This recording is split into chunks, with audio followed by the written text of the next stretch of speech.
A leading Catholic intellectual has weighed into matters of political controversy once again, and with the potential to affect many of our lives for many years to come. Now, I'm not talking about Amy Coney Barrett, the recent nominee to the Supreme Court. I'm not talking about Joe Biden, the Democratic presidential candidate. Is the Pope Catholic? Well, he surely is. And I'm speaking instead of Pope Francis himself. That's because the Vatican has recently released a major new encyclical document from Pope Francis entitled Fratelli Tutti, which translates as brothers all, a line from the Pope's namesake, Saint Francis of Assisi. In this document, he dips deeply into Catholic Christian religious ideas to give us ethical and political advice in our modern age, framed against the backdrop of the coronavirus pandemic. And yet everyone is paying attention to Amy Coney Barrett and Joe Biden. Nobody is talking about the Pope. Yet the Pope is the intellectual and political leader of one of the world's largest and most influential religions. Every pope writes a small number of these encyclical documents during his papacy. They represent the most explicit philosophical statements of church doctrine. When you read them, you can tell that they're written from the perspective of centuries of church experience, and they're aimed at influencing centuries of time to come. So what the Pope is trying to express and reinforce in this encyclical is the basic moral perspective that the church is coming from, but which also dominates our world today.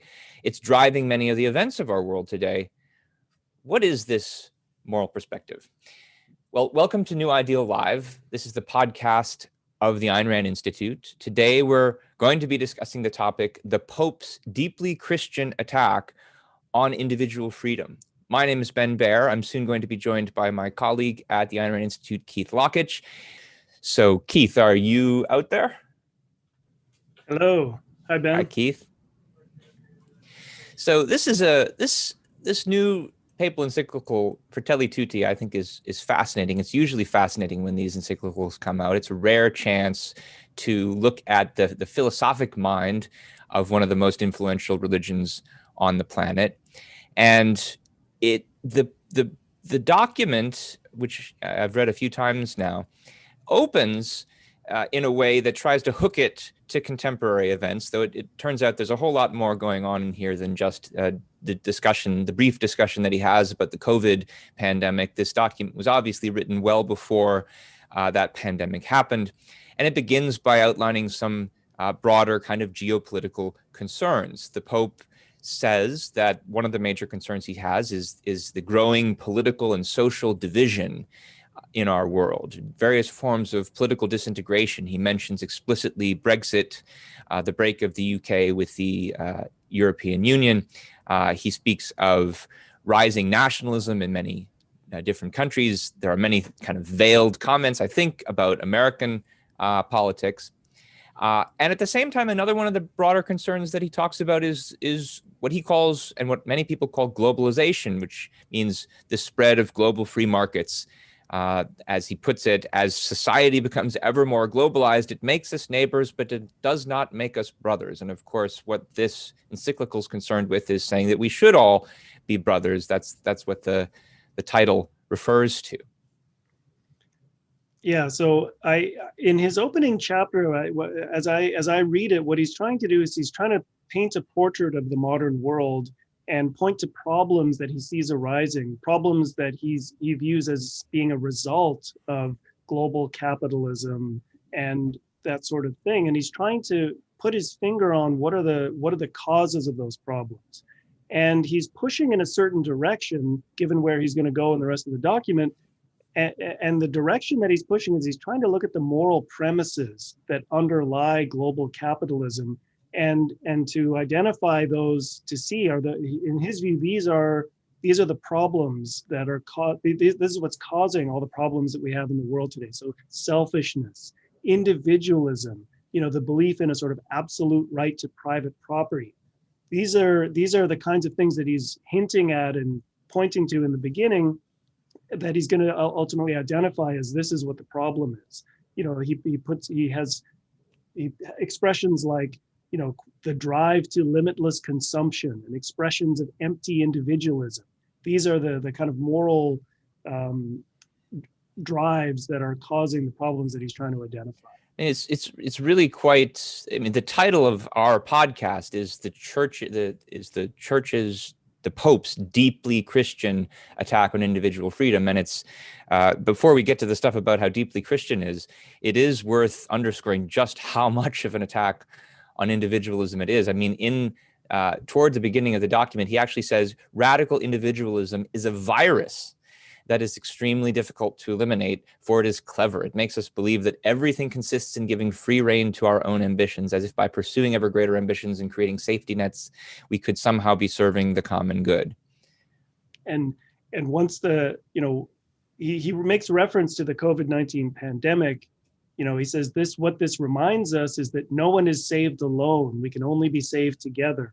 And he warns that, you know, once this health crisis has passed, this is a quote, he said, our worst response would be to plunge even more deeply into feverish consumerism and new forms of egotistic self-preservation.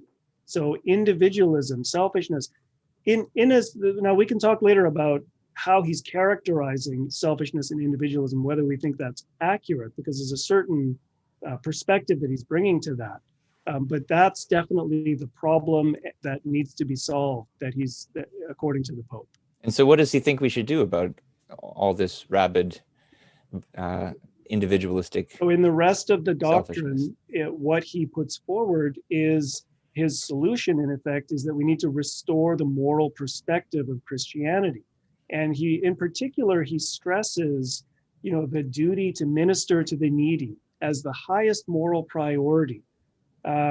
You know, chapter 2, I know you're going to talk about this a little bit, but chapter 2, chapter 1, he paints this portrait of the world, you know, problems that are arising, and starts to hint at the things that are going wrong. Chapter 2, he devotes to a whole discussion of the parable of the Good Samaritan. Now, why does he remind us of the parable of the Good Samaritan? Well, it's the story, of course, where there's somebody who's injured on the road, and the important people pass him by. He's beaten by thieves, actually. That's right. Yes, he's been beaten by thieves. The important people, the priests, so forth, pass him by. It's only the Samaritan, who's a contemporary Palestinian, who stops to help, and the one who has the least to give among those passing him by, who then ministers to his needs, with the implication, of course, that all the other people should have done so as well, if even this person could do it. And it goes back further than the perspective that he draws on goes back further than the Good Samaritan story, which is a New Testament story. He goes all the way back to the Old Testament story of Cain and Abel, which is, of course, where we get the line, "Am I my brother's keeper?" And of course, the Lord's suggestion in the Old Testament story is that, of course, you are. Why did you kill him? And that's what Pope Francis wants us all to be, not just to our literal brothers, as was the case in Cain and Abel, but even to someone from a different tribe, even somebody from a different side of the planet, is to be seen as our brother.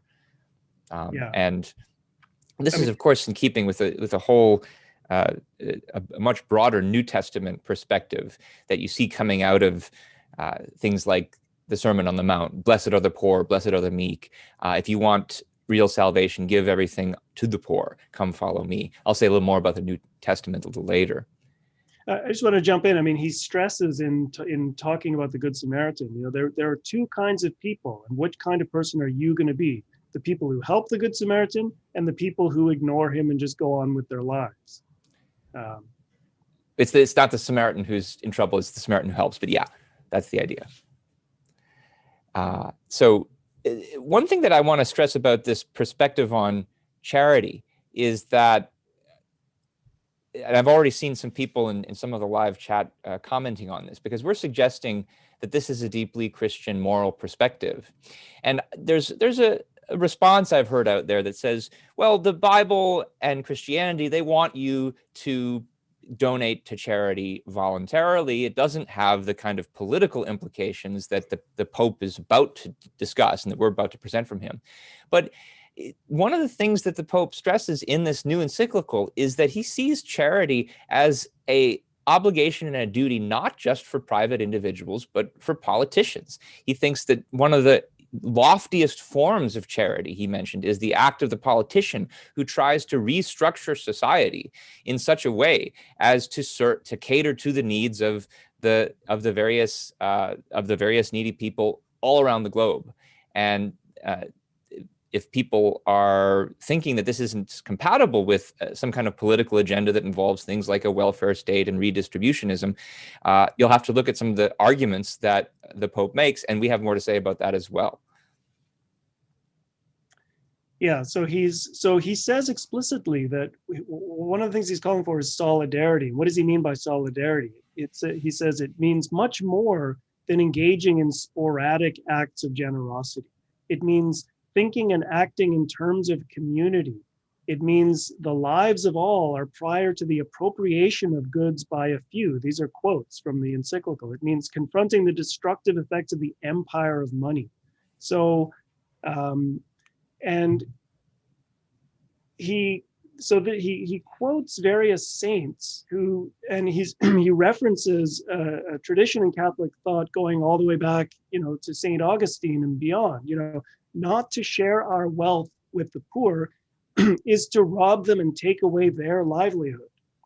The riches we possess are not our own, but theirs as well, right? Another quote from St. Gregory: when we provide the needy with their basic needs, we are giving them what belongs to them, not to us, right? So it's the idea that the needy have the first claim. And if we pursue wealth and we keep it for ourselves, that's a moral crime in this perspective. And we're essentially robbing from the poor if we don't give them what they need. And so, just as minister to their needs. As a political corollary to that, if you really think it's true that that when you're giving to the needy, you're giving to them what's already theirs, and if you don't, you're robbing from them. Well, then, if a government comes along and taxes you or redistributes your wealth to give to the needy, it's just giving back what you already robbed from them by that logic. And so there's a really consistent logic here. Whether or not it's got a decent foundation is a separate question, but he's drawing a point out. Yeah. And he explicitly goes after the free market and global capitalism. Another quote from the encyclical: development must not aim at the amassing of wealth by a few, but must ensure human rights, personal, social, economic, and political, including the rights of nations and peoples. He says the right of some to free enterprise or market freedom cannot supersede the rights of peoples and the dignity of the poor. In other words, the duty to minister to the needy of the world is the highest moral priority that supersedes any right to free markets, to private property, to market freedom, to free enterprise. I mean, he's driving the money changers out of the temple, to use a biblical reference. Yeah. Now, the one thing that I wanted to point out, and if you read the encyclical, these documents are always very interesting, as you said at the beginning, they're very philosophical. And it's important to pay attention to the concepts that are being used. Notice that he talks about the appropriation of wealth, right? Or the amassing of wealth by a few. And it raises the question, there's a big question that he doesn't address in the article, and yet everything that he talks about in this encyclical depends on the answer to this question, and that is, what is the source of wealth? Why, for instance, is the world so much wealthier today than it was for almost all of human history? The Industrial Revolution, the last 200 years, saw this incredible explosion in standard of living and life expectancy. I mean, you see these hockey stick graphs of just the incredible progress that humanity has enjoyed in the last 200 years. Where does all of that come from?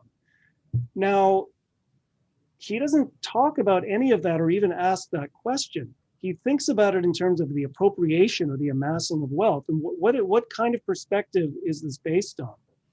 So it's the idea, the perspective. I mean, he talks about this explicitly in the encyclical, but the idea is that God gave the earth to all people equally. And if some people, appropriate some of the wealth that's in that world, they're taking it away from other people. And I mean, you can think about it from a sort of 4th century perspective. Somebody stumbles upon an apple tree and there's 50 apples on the tree. If you take 10 apples off the tree, well, then you're only leaving 40 for other people, right? Or if you take 40 apples off the tree, you're only leaving 10 for other people. There's this idea that wealth consists in resources that we just happen to find in nature. And there's a zero-sum game. If I take some, then I'm leaving less for everybody else. Now, maybe in the 4th century, there was an excuse for having this perspective on wealth. But looking back from the perspective of the 21st century and the kinds of all the material wealth that we have all around us, and the values that people have created, and the standard of living, and the quality of life that we enjoy, there's no excuse for imagining that wealth is just something we go around and scoop up off the ground. I wanted to say, did you want to jump in on this point about property rights, Ben? Because I wanted to talk about what the source of wealth is, but it looks like you had something to say here first. Yeah, just that one of the things that the Pope stresses is that the idea that there's some special protection afforded to property rights, that they can't be overridden for the sake of servicing the needs of others, is an idea that doesn't have a basis in Christian tradition. And this goes along with some of the references that you've just made to saints that he quotes who say that the goods that you have really belong to the poor.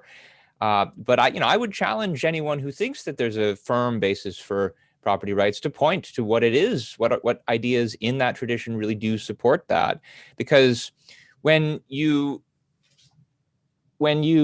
look to this idea that the acquisition of wealth is unimportant, that it's best to share with others, that you shouldn't spend so much time amassing treasures on earth. This is a deeply Christian idea. And it's not just something that's coming out of Pope Francis or even any of the saints that he quotes.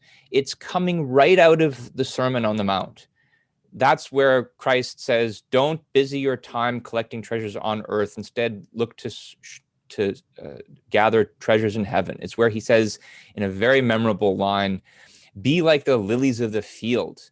Don't toil, worry only for the morrow. The implication there is the Lord will provide with you if you have faith. There's a reason why in the Catholic religion, at least, taking holy orders, especially becoming living a monastic life, is seen as one of the highest sacraments. Priests and monks are there supposedly to live in imitation of Christ. That's why they took a vow of poverty and chastity, because they don't want to be distracted by goods of the world. They want to instead be focused on the supernatural world.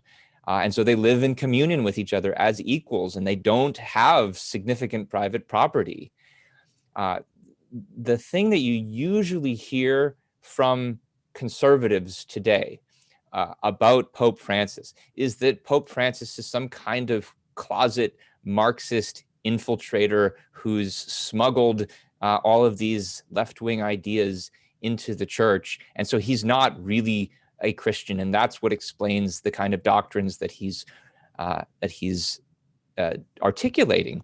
But I mean, one thing is that we know that other popes have had similar positions down through the ages. Some of the ideas that we've been drawing on come from Ayn Rand's commentary, Requiem for Man, which was written in 1967 in response to Pope Paul VI's encyclical Populorum Progressio. I always get the Latin mixed up.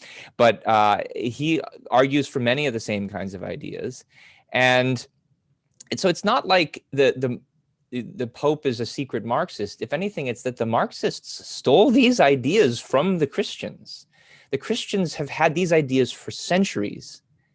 And the Pope, I think, knows Christianity and the deepest doctrines of Christianity far better than many of his conservative critics. And one of the remarks that Ayn Rand makes about this in that essay, Requiem for Man, I thought I would show a brief quotation from before we get to the question more about where does wealth really come from. She says, "It's either or. If capitalism's befuddled, guilt-ridden apologists do not know it, two fully consistent representatives of altruism do know it: Catholicism and communism. Their rapprochement, therefore, is not astonishing. Their differences pertain only to the supernatural, but here in reality on earth, they have three cardinal elements in common. The same morality, altruism. The same goal, global rule by force. The same enemy, man's mind." We'll talk about that in a moment. Today, Catholicism and communism may well cooperate on the premise that they will fight each other for power later, but must first destroy their common enemy, the individual, by forcing mankind to unite to form one neck, ready for one leash. So let me just add to what you said there, because there are certain quotes in this encyclical that people could, conservatives could look at them and say, oh, here's the Pope, giving a basis for business and productiveness and the kinds of things that we're advocating here. So this is a quote from paragraph 123 in the encyclical. He says, "Business activity is essentially a noble vocation directed to producing wealth and improving our world. God encourages us to develop the talents he gave us, and he's made our universe one of immense potential. In God's plan, each individual is called to promote his or her own development. And this includes finding the best economic and technological means of multiplying goods and increasing wealth." So somebody could look at that and say, yeah, so the Pope is supporting business activity. He's saying this is a good thing. But you have to look at it in context, because the very next paragraph, the very next sentence is, "Business abilities, which are a gift from God, should always be clearly directed to the development of others and to eliminating poverty, especially through the creation of diversified work opportunities. The right to private property is always accompanied by the primary and prior principle of the subordination of all private property to the universal destination of the earth's goods, which is this Catholic doctrine that God created the earth, for all mankind equally, and thus the right to all of their use." So I view these two parts of this paragraph, when he talks about business activity as being a noble vocation, this is not because we have a right to work and to produce, to create the goods that we need to further our life and happiness. This is a gift from God, and its only value is how we're employing it in the service of the needy and in the service of others. I actually see the two parts of these paragraphs when he talks about developing our talents and finding economic and technological means. I view this as the sort of from each according to his ability part of the paragraph. And then when he says they should always be directed to the development of others and to eliminating poverty, that's to each according to his need. This is expressing the basic principle of Marxism in his religious terms. Yeah, and I should mention that first passage that you read, he footnotes Populorum Progressio, which is the same one that Ayn Rand critiqued. And yeah, it's really important to stress that he thinks that these business abilities are gifts from God for the purposes that God wants us to use them for. And if business people don't accept or realize that, well, that's where those with political gifts come in, the ones who serve the noblest form of charity by restructuring society along the kinds of status lines that the Pope wants to. Yeah, I think if people are looking, I know you're going to give some further readings at the end, but I think the encyclical Populorum Progressio from 1967 from Pope Paul VI is a fascinating document itself. And I don't really think that there's anything in the most recent encyclical in essential terms that's fundamentally different from what Pope Paul VI put forward there. And Ayn Rand has an essay that she wrote in response to Populorum Progressio called Requiem for Man, which you mentioned. which is if you want to see her perspective on the kinds of ideas that both of these popes are putting forward, that article, that essay is a fascinating read as well.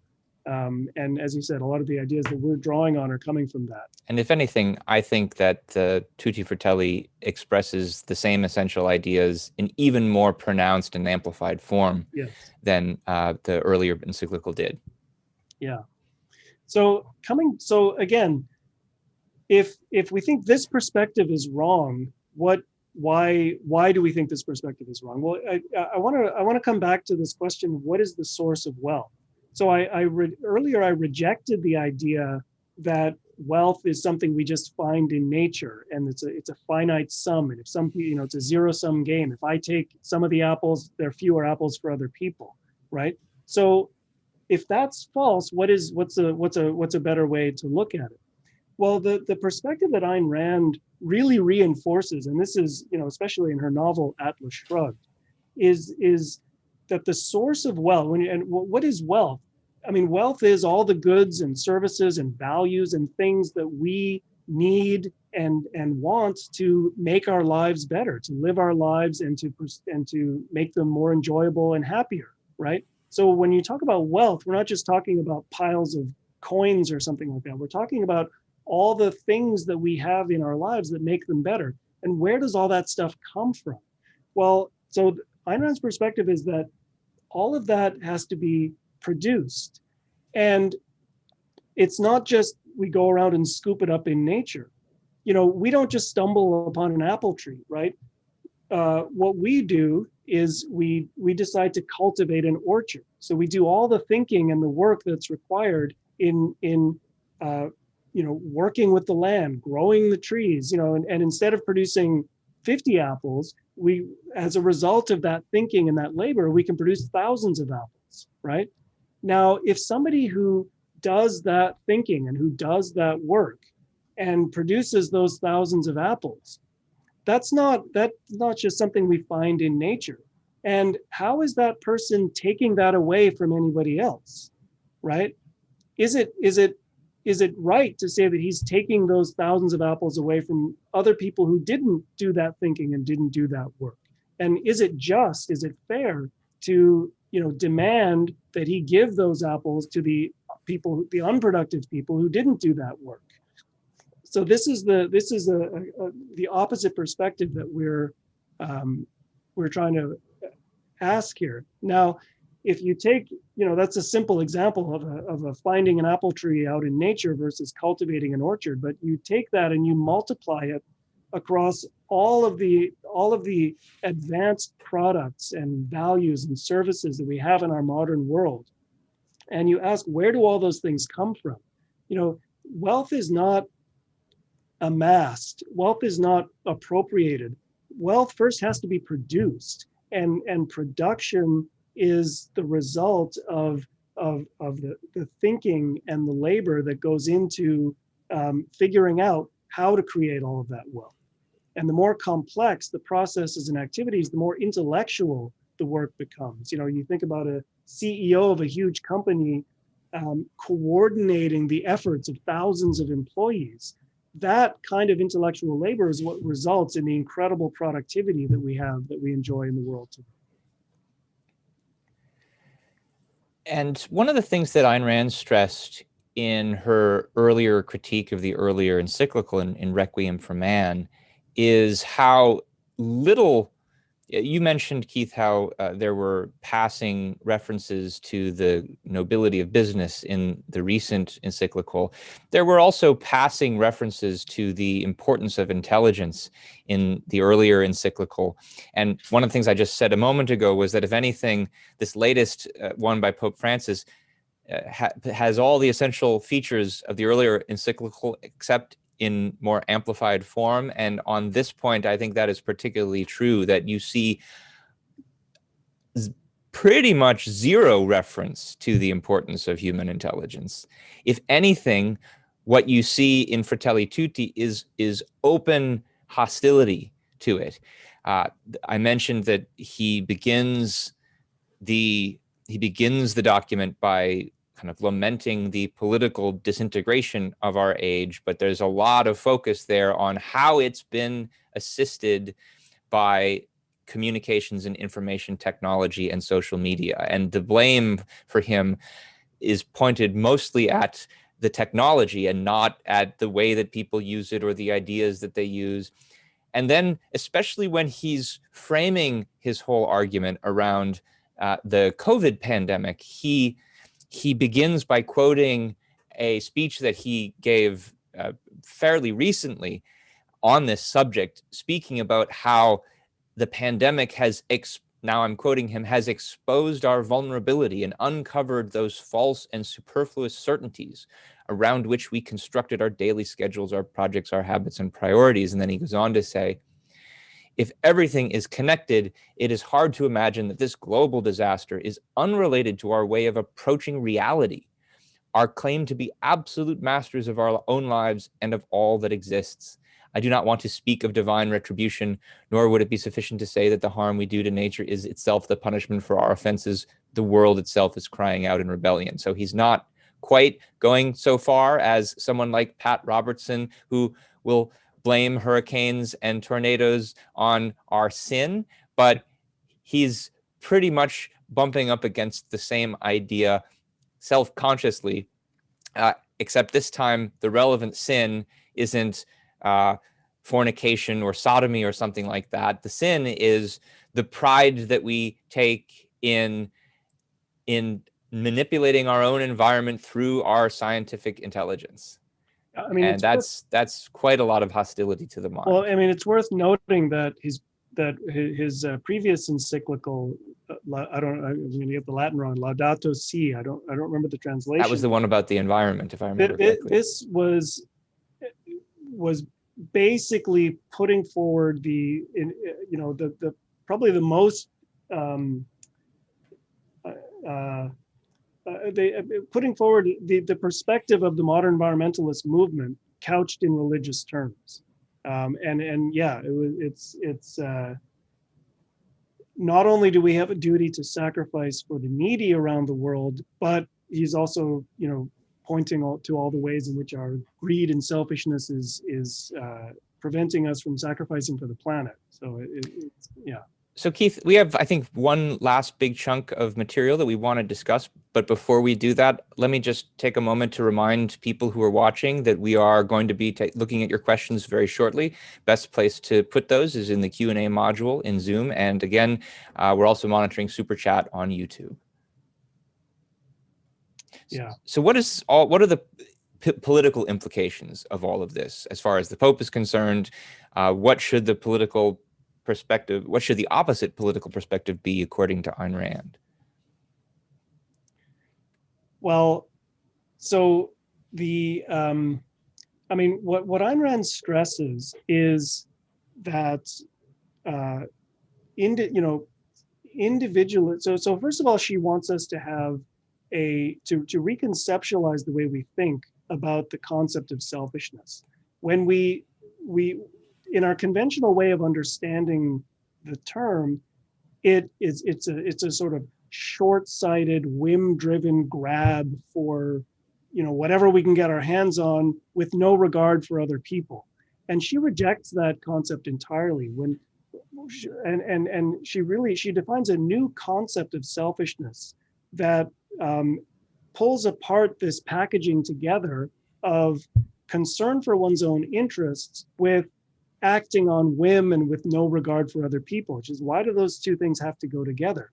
Her conception of egoism or of selfishness is the idea that that what it looks like to live a human life is to live by reason, to be productive, to produce wealth, and to enjoy the fruits of that, to pursue happiness for one's own sake in harmony with other people. And part of what goes along with that are things like a right to private property, the right to to trade freely with other people. I mean, it's fundamentally rejecting everything that the Pope is putting forward in this document in defense of a completely opposite perspective. rational self-interest, capitalism, individualism is the perspective that she's putting forward. Yeah, one of the things that Ayn Rand also stresses in Requiem for Man is that if indeed, as you've argued just a moment ago, it's the rational mind that is the root of production and therefore of wealth, then you need to understand, well, what are the requirements and the needs of the rational mind? If what you're concerned to do is to create enough wealth, then the mind needs to be respected. And what she thinks the major requirement of the mind is individual freedom, which is, of course, the opposite of what the Pope is urging. The Pope is urging the abrogation of all kinds of forms of individual freedom, especially individual property rights, and doing so on the premise that you can then just take the property that others have, that the productive individuals have created and redistribute it without really any need to worry about what was the mechanism that created this wealth in the first place. And last thing that I want to really stress here is that there's a very noteworthy point that Ayn Rand makes in that essay when she talks about the way the same plea was being made in Populorum Progressio. She says, the entire encyclical is a plea for the products of industrial wealth. It's scornfully indifferent to their source. It asserts a right to the effect, but it ignores the cause. And then she references a line from Galt's speech in Atlas Shrugged that where the speaker is highlighting the same kind of attitude and what's wrong with it, which he characterizes as amounting to the goods are here. How did they get here? Somehow, what caused it? Nothing has causes. And so, I mean, if I could summarize what is one of the deepest Christian ideas that's at work here, it's an epistemological idea. It's the idea that we should go by faith. We don't really know how we can create or spread or distribute wealth by appropriating it from those who create it without any respect for the conditions they require, but it'll happen somehow. That's what faith amounts to. It's the same kind of faith that socialists want us to have when they say, just wait until the next 5-year plan comes along. And of course, it's Christianity which, more than anything else, has elevated and celebrated the concept of faith. It's faith that then leads to force. It's faith that leads to this call for expropriation. This is one of the reasons why Ayn Rand thought that faith and force are corollaries. Reason and freedom are the opposite corollaries, that if you want to respect the individual mind, you need to give it freedom. That's how wealth is then produced. That then works to allow people to create and exchange values for other values. And that's part of the reason why, to come back to your point, Keith, about Ayn Rand's alternative conception of selfishness. For her, selfishness doesn't mean cut other people's throats in favor of your own. It means trading value for value. It means mutual coexistence. And that's what she thinks is the real key to the possibility of human unity, not the kind of collectivism that Pope Francis offers as a solution to the many real divisions that we do see today. Yeah, I mean, there's a certain irony that all of these popes, Paul VI, Pope Francis, and all of the secular altruists in the world today, the socialists and so on, who claim that what they're trying to achieve is a world of peace and brotherhood and unity and progress. And yet the ideas that they're advancing are exactly the ideas that will undermine and destroy all of those things: peace, brotherhood, progress, wealth, industrialization. All of that is under attack by the moral ideas that they're advocating. And if those of us who do actually want to see those things achieved in the world, need to take a hard look at the moral premises that we're advocating. And Ayn Rand offers a radical rethinking of morality as a way of, defining what the moral code is that actually results in those things. Well, good. I think we should take a look at some questions. We've got 20 minutes left to do it, and I see there's already tons of questions that have been coming in, both in English and in Spanish. There's a few questions here about different popes, and are there pro-capitalist popes? I mean, I'm certainly not an expert on the history of Catholicism or the different popes, but you ask what's the difference between John Paul II, Benedict XVI, and Pope Francis. In this, or even going back to Pope Paul VI, I think in essential terms, there really is no difference when it comes to capitalism, because of what we were just talking about.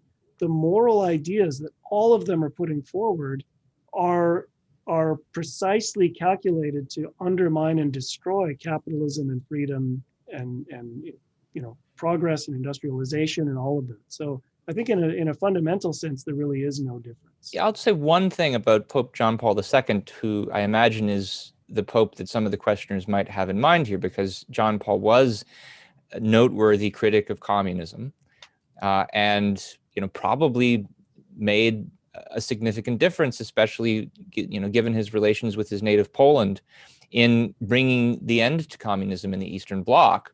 But I think that the way you have to understand that dynamic is with reference to the quote that I shared from Ayn Rand earlier, how it's possible for two different perspectives to share all the same basic fundamentals, but still be bickering over the particular means by which to enact them. And the way that she put it was the communists and the communists and the Catholics were basically on the same page in terms of fundamentals, and they were then just going to figure when they had together united to defeat capitalism, they would fight it out amongst themselves in the end. And here's a case where they were basically doing that, whether or not they had actually already defeated capitalism. And if you look at John Paul's social teachings, I mean, he's noteworthy mostly for his kind of moral cultural teachings on his positions on abortion and contraception, euthanasia, etc. But when you look at his social teachings, they're not in any way contradictory to the same things that Francis and Paul VI have been talking about. And I should mention, this could be the subject of a whole other topic, but Francis isn't opposed to what John Paul says about abortion either. They maybe choose to emphasize different things, but these are all mutually consistent. And that was something that Ayn Rand herself commented on in a later commentary on another encyclical in her essay of Living Death. Yeah, and I mean, Pope Francis quotes John Paul II in his document here. This is quoting John Paul II. I mean, he's quoting him as reinforcing this idea. God gave the earth to the whole human race for the sustenance of all its members without excluding or favoring anyone. So, I mean, it's not a big leap from that to workers of the world unite. So maybe we should take the question about private property. Someone suggests Christianity is all about private property. One of the commandments is thou shalt not steal. Pope Francis is wrong and does not represent Christianity correctly because he leans left. How do you justify saying that Francisco's attacks are deeply Christian? Well, it's true that there's an Old Testament commandment, thou shalt not steal. But there's also an Old Testament commandment that says thou shalt not kill. And if you look at the way that this is interpreted by the church, it's not interpreted to mean thou shalt not kill under any circumstances whatsoever. It's interpreted to mean, and the Hebrew even backs up the idea, it means thou shalt not kill unjustly. And so if you're fighting a war of self-defense, for instance, then it's just to kill. And ultimately, I mean, the way that St. Thomas Aquinas explains this, what's the determinant of whether or not killing is just or not is the will of God. If God says to Abraham, kill your only begotten son, then killing is justified according to St. Thomas Aquinas. And I assume that the same basic perspective would apply to how to think about don't take money, don't steal. It means don't take resources unjustly. But well, what determines when it's just or not to take these resources? Well, again, that's going to depend upon the will of God. And if the will of God is that our resources be used to serve the poor, then when a politician takes your resources away from you to serve the poor, they're doing the will of God. And if you accept claims about what the will of God is on the basis of faith, which is really the fundamental Christian perspective, who are you to challenge any of those kinds of claims? I just wanted to acknowledge we got a super chat from Mary Aline, so thank you for that contribution. Thank you, Mary Aline. And again, on the idea that Christianity is all about private property, I mean, and that this is just Francis who's, you know, distorting the ideas. I mean, he quotes, and we referred to doctrines that go all the way back to, the first centuries after Christ. This idea that not to share our wealth with the poor is to rob them and take away their livelihood. You know, when we provide the needy with their basic needs, we're giving them what belongs to them, not to us. These are ideas that go all the way back to the beginnings of Christianity. And the idea that the right to private property is subordinate. So you can say, well, I don't deny that there's a right to private property, but then if you argue that it's subordinate to the duty to minister to the needy, then it's not a fundamental right. Now, Ayn Rand's perspective on private property is that it's a corollary of the right to life, which means it flows necessarily from the fact that you have a right to live your own life. If you can't keep the products of the wealth that you create, then you're in effect your right to life is compromised and undermined. You know, if you grow a crop and you don't have a right to keep that, and people can just take it away from you, how do you have a right to life? So, you know, and she stresses that there are no human rights without property rights. So for her, property rights are a fundamental, absolute right, not something that's secondary and subordinate, which is what he's arguing here. This is an important issue. So let me add one more philosophic perspective on why I think the deeply Christian ideas really are at odds with capitalism, with property rights, and more generally with the perspective of individual rights. And it's this: what is the basic idea that even gives meaning to the idea of individualism and individual rights in particular, more than anything else? Why is it that we only get a respect for individual rights and individualism more generally, not beginning at the foundation of the Christian church, but only with the Enlightenment later in the 16th, 17th centuries? Well,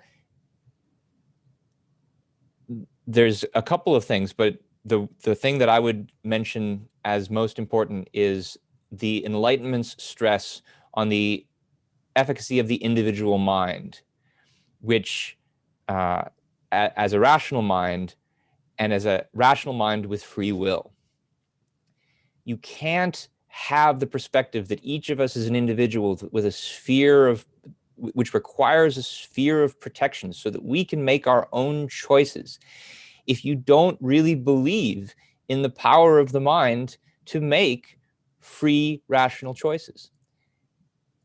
It is a common misnomer, and I've spoken on this in other talks. It's a common misrepresentation to think that Christian religion, or really any kind of theistic religion, actually believes in human free will. When you have the perspective that there is a divine being that's omniscient and omnipotent and has foreknowledge about everything that's ever going to happen, my argument is that it is impossible to reconcile that with the existence of human free will. And every major theologian who's ever tried to do it has done so only by watering down the concept of free will to mean nothing more than that we have the ability to do the things that we want to do, even though the things we want to do are basically predetermined and preordained by a divine being. There's no room for free will in an attitude like that. And that's why there's no room then for individualism.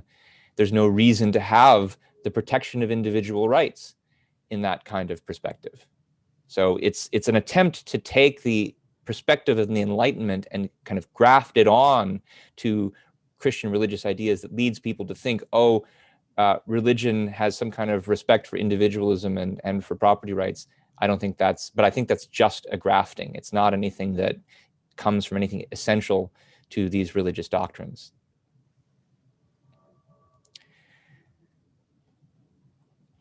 What else is there? We've got a number of questions that have come up on sort of practical matters, like how can one oppose Christian ideas in a society where they are so prominent? And another person in Zoom asks, how can we prevent religion from having such an influence on the world when it says that thanks to religion there has been such great progress because scientists and intellectuals believed in God? Well, some of what we've just been talking about, I think, is relevant to that. One is you can help combat the idea that religion has had this kind of positive progress. If it's not really true, for instance, that religion that offers any kind of unqualified endorsement of the idea of free will, if it's not really true that Christianity has the basis for a strong defense of property rights, then the better that you can explain what the actual Christian doctrines are and why they're incompatible with these concepts, perhaps the better you can do it sort of taking the veneer of plausibility off of the face of religion. But then, of course, that's not enough. You've also got to be able to offer an alternative. You've got to be able to offer an alternative philosophy that really does uphold free will and morality and the possibility of human happiness. And of course, that's what we would argue objectivism is a good alternative in that respect. Yeah. There's a lot more you could do. But Keith, do you have further thoughts? Well, and the idea that progress was the result is thanks to religion because many scientists and intellectuals believed in God.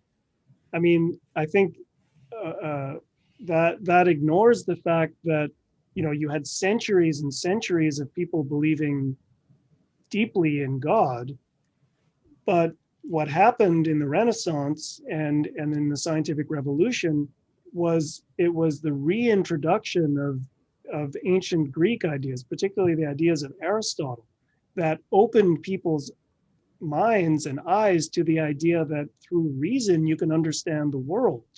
And so yes, people, Galileo and Newton and all these great scientists were religious because everybody was religious in their day, but what was different about them was not, what was unique and distinct about them was not their religiosity. It was the fact that they were taking these ideas from Aristotle and applying them to the world in ways that had never been done before.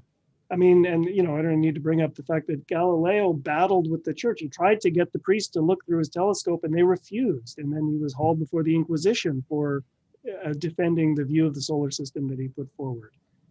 So, the progress and the science and technology that we owe today are the result of ideas that are the opposite of religion.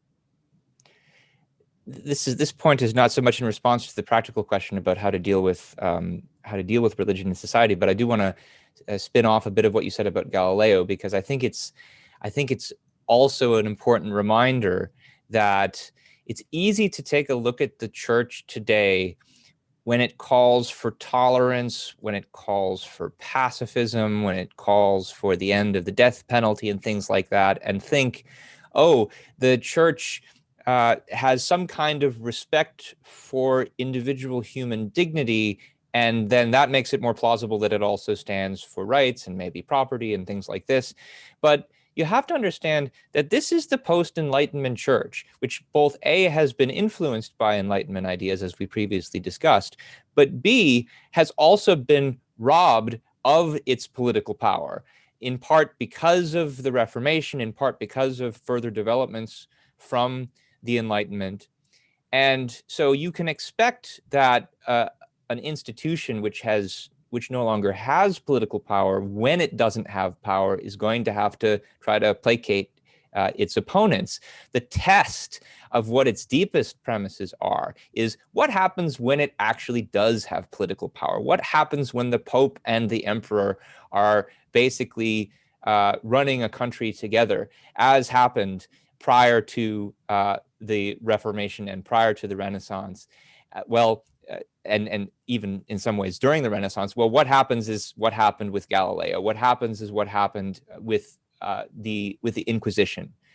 And the Inquisition was happening up until the 18th century, sometimes even later in many cases. That's where you see a quashing of dissent. That's where you see complete abrogation of individual rights. I mean, forget about property rights. What about just the plain old right to life, the right to be free from being burnt at the stake simply for having a dissenting scientific theory?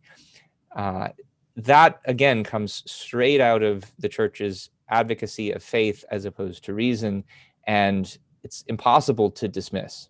Yeah, I like the phrase that some people use is that the Christianity and Catholicism was defanged by the Enlightenment. But another data point that reinforces what you were just saying is to look at the Muslim world, which did not go through the same historical process that Christianity went through, and today the countries that are dominated by the ideology of totalitarian Islam are some of the most violent and are sort of the worst violent theocracies in the world today, and they certainly don't have the same kind of appeasing attitude that you're talking about. I wanted to just briefly, we have a question from Gustavo. Francis is an Argentinian and a Peronist, lived all his life in authoritarian socialism. Is this why he attacks capitalism?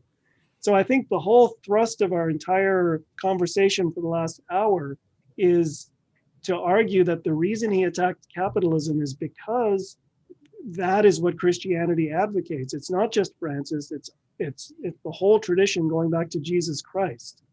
And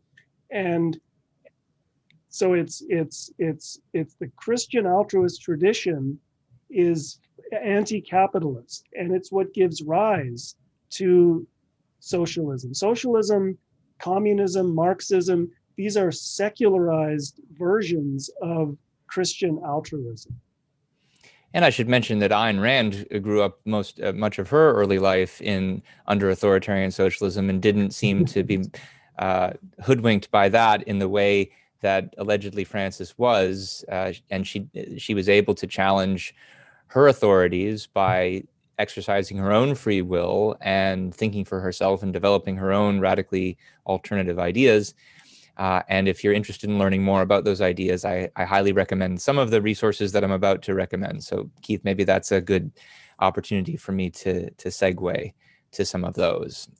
So first of all, if there's one book to read to learn about the alternative viewpoint that we've been talking about today, which on all the fundamentals is diametrically opposed to the core ideas of this encyclical, but also of Christianity in its essence, the place to look is Ayn Rand's Atlas Shrugged. We've touched on a number of ideas from that book today already. But then if you'd like to dig in a little further and see Ayn Rand's nonfiction commentary on some of the issues we've been talking about, I'll point you to a few other resources. So one place to go first is to the Ayn Rand lexicon on ARI's website. That's at courses.aynrand.org/lexicon. And you can type in the term religion, and you'll come up with a number of things that Ayn Rand wrote about religion, about Christianity. This page also includes a number of excerpts from the article that we referenced, Requiem for Man. If you'd like to read that whole article, Requiem for Man, which was Ayn Rand's critique of the 1960s Pope's encyclical. You can find that in Capitalism, the Unknown Ideal. Unfortunately, that one's not online, but you can get it if you get a copy of that book. I briefly mentioned another commentary Ayn Rand wrote on a different papal encyclical. That was the one on the topic of contraception and abortion. That's Of Living Death. That's available in The Voice of Reason. That one I think you can find online. And one last item that I'll share is an article by our senior fellow, Onkar Ghate, which is an articulation of the objectivist alternative view of morality as an alternative to the religious view of morality. And this article is called Finding Happiness and Morality Without God. That is available on our publication, New Ideal. You can see it if you go to bit.ly/finding-morality. So we want to thank you again for joining us today for another episode of New Ideal. We want to thank those of you who are joining us on the Spanish channel, and we want to thank our translator for the good work that she's done bringing these ideas to you. I want to thank the donors who've supported us, including the couple of people who've donated with Super Chat. I see another one just came in from Brian. Thank you very much, Brian. If you'd like to follow us in the future, best way to do that is to subscribe to our YouTube channel. Click on that red subscribe button in YouTube. If you want to get notifications when we go live or when new videos are posted, please click that bell button. Please also remember, if you're watching this on YouTube right now, hit that like button. That's going to help us game the algorithm and the way to get this channel noticed by more people. And same thing goes if you're watching us on Facebook right now. There's a like button right underneath the broadcast that you're watching. Please hit that like button to let people know that you like this and to help us play to the algorithm here as well. And as always, if you'd like to send us comments on this episode, questions on this episode, suggestions for future episodes, send us an email to newideal@aynrand.org. We read everything that comes in through this address, even though we don't always get a chance to respond to it. And we have done episodes in the past that were inspired by ideas sent to us by our listeners and our viewers. So thanks everyone again. Thanks, Keith. And we will sign off for now, but be coming to you again next week for another episode of New Ideal Live. Bye-bye.